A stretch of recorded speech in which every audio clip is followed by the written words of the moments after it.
Kelly with Encore Real Estate, your local realtors, market specialists, administrative assistants, and appointment bookers, and last but not least, child chasers. Oh, that's good one.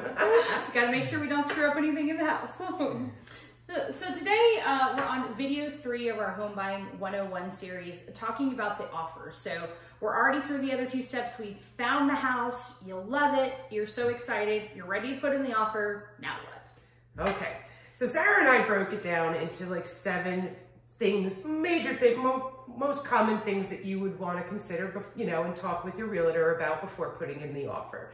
So let's talk about the first thing, obviously the big one, price.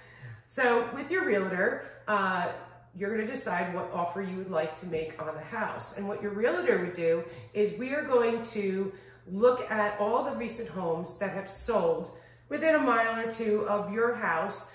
And we'll go back like 3 months, if not 6 months, and we'll kind of determine what the numbers say about the prices that they sold at. We're going to kind of give you a number range of what we think your house would be worth. And we're only going to comp out houses that are comparable to your house. So for instance, if the house you want to put an offer is 3-bedroom, we're not going to use like a 5-bedroom house or a 6-bedroom house as one of our comps, if that makes any sense. So once we do that, we will give you that number range, and then ultimately you are going to be the one that's going to decide the price you want to offer on the house. And realtors are also going to give you an understanding of the current market situation. So, you know, if it's a buyer's market or a seller's market, and your realtor can have conversations with you about that, because that might change the offer price that you might want to put in on the house, depending on the current market conditions. But these are all conversations you would have with your realtor. So the main thing is your price, and you're going to base that on the recent comps in that neighborhood. Yep, absolutely. So you've determined the price. The next thing that we're going to talk to you about is what we call the EMD, also known as Earnest Money Deposit. There's lots of acronyms out there for this: Earnest Money Deposit, Good Faith Deposit, Deposit, Binder, you name it. What is it? It's essentially the money that you're putting in an escrow account for the seller to take the house off the market. Because when you go under contract with them, you're asking them, all right, I'm under contract, I'm putting a good faith deposit down that I'm going to purchase this house. So how much is it? Typically, it's about 1% of the price of the house. So for example, if it's a $400,000 house, a typical earnest money deposit would be around $4,000. Now, again, depending on the market situations, that's something that you can fluctuate a little bit, depending on your specific situation, and maybe you want to put down a little bit more money because there's other offers on the table or other considerations in that. But that's something that we'll talk to you about for that. But 1% is a kind of a good 1% is just a good rule of thumb. The next thing that you want to know is how long do you have to make that deposit, right? Because if you have to move some money around to make that deposit, when you're looking at houses, you kind of need to have that amount ready to go. So typically you're going to have anywhere from 3 to 5 business days after you go under contract to make that deposit.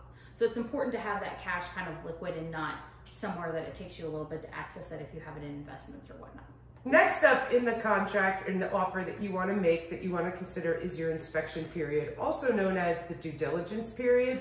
This is the number of days starting after the day your contract was accepted that you have to get all your inspectors that you want in on the property, and enough time to give them to get the report back to you so you have review it and can see what they found in their reports. If the report comes back acceptable, great. If the report comes back with some area of concern, like a roof or an electrical box is out of date, or something's wrong with the AC unit, something that might give you pause, this is when you could choose to request repairs from the seller, or it might be such a deal breaker that you might want to release and cancel your contract. As long as you release and cancel your contract within that inspection period, you can get and receive your earnest money deposit back. Once that inspection period passes, you could forfeit the deposit that you put in on the house. It's your last get out of jail free card, basically. Yes, you're going to change your mind, change it in the inspection period. Absolutely. After the inspection period, the next thing that we're going to talk to you about is the date that you want to close on the house, right? This is the fun day. Typically, this is going to be anywhere from 30 to 45 days after you go under contract if you're getting a loan on the house. If you're paying cash for the house, it can happen a little bit quicker than that. My rule of thumb is on these guys, I like to avoid Mondays and Fridays. Ask me why. I've got some stories for you. But basically, you want to, if there's any last minute things that need to get taken care of, you want to allow some flex time for that. The last thing we want, somebody is expecting to close on Friday, the bank comes says, hey, I need X, Y, and Z. Now you have the U-Haul packed up and you're ready to move in on the weekend and you can't close till Monday. Right. So that's why I typically like to avoid those days if you can. The other thing to be mindful of is if you have travel planned, typically buyers are present for the closing. If you need to be out of town, or maybe you have a spouse that needs to be out of town, those are things that we need to know so that we can make arrangements for that. That can happen. It's just things that we need to know about. Awesome. The next is the home warranty part of the offer. You can choose to request that the seller pay for a home warranty, which will cover, most appliances, AC, hot water heater, and obviously it's all going to vary depending on which company, and each company has the, standard premium plan. So it depends on which company, which plan you're selected. But typically a home warranty is about $400 to $600, and it covers your major appliances, the hot water heater and the air conditioner, up to about a year. And if anything, poops out in that time, you can use your home warranty to get those repairs done. And that is something that you might want to consider on the offer as well, if you want that home warranty, or is that something that you're not interested in because it's like a new construction home, for example. Yeah.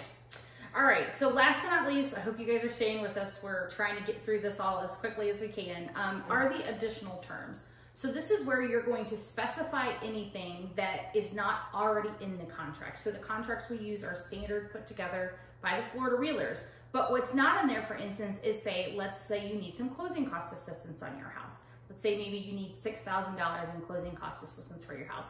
In the additional terms is where we're going to specify that, asking the sellers to pay a certain dollar amount of your closing cost assistance, or anything else that's not in the contract that you would want to put in there. But typically that's the most common one that we find, is asking for the closing cost assistance. For example, I have first-time home buyers, and I don't, no, I'm just making up a number. They had about $12,000 in their account, and they needed, after they put the deposit down, when they were going to the closing table, they have to put down the down payment of the house, which to them was 3.5%.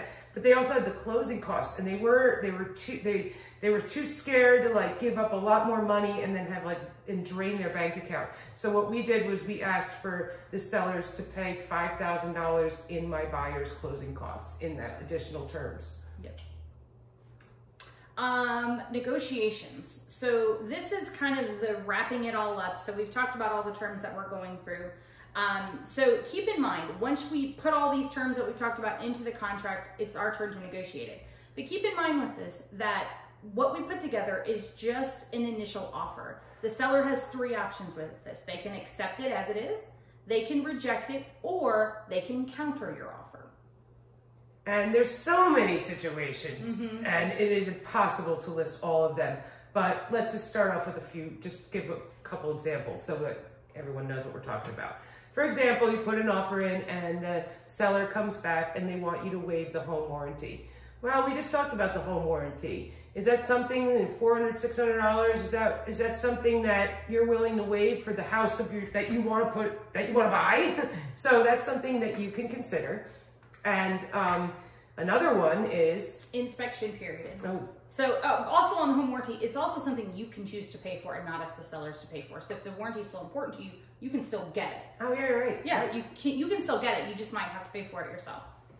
So another one that we've gotten a lot in the past year is the sellers asking you to waive the inspection period. That, for me, is a big no-no, right? Not necessarily saying that you're going to make requests based on the inspection, but the last thing I want to see a buyer do is give away their right to inspect that house. What if something major is wrong, Jackie? With the foundation! Right, the foundation, the roof, maybe you're going to need a new AC, right? You at least want to have the information so that you can make an informed decision about whether or not you want to proceed with the sale of this house. That's one that I really hate to see, and I never advise buyers to give up, because you at least want to have the right to inspect the house. If they want to say no to any repairs you make, that's their right, but it is your right to have a chance to inspect it. I've been in some houses and it's like lipstick on a pig. The sellers did a great job disguising the major flaws once we got the inspector in there. And if you don't have that due diligence period and that inspections period, you know, you basically are now with a house with a slanted foundation. The jar, Sarah, was rolling down. Yep. The carpet. And maybe you're okay with that, but that's information you need to make, and then you get to make the decision whether that's something that you're okay with or not. Right, and that would affect your offer price, right? Absolutely. And the third example is they might come back and say, hey, we need you to come up in price. And that's just, you know, something that you have to decide.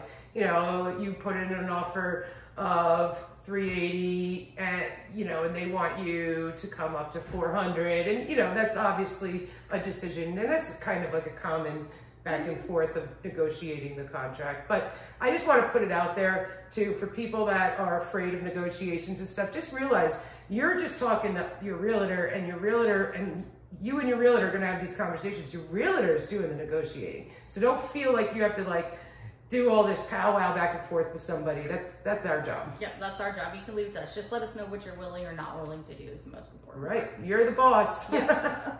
Last but not least, I want people to understand that this going back and forth is typical. It is not typical for you to put in an offer and the seller just go, I'll sign here. Right? That's not normal. It is typical for negotiations to go back and forth a couple times.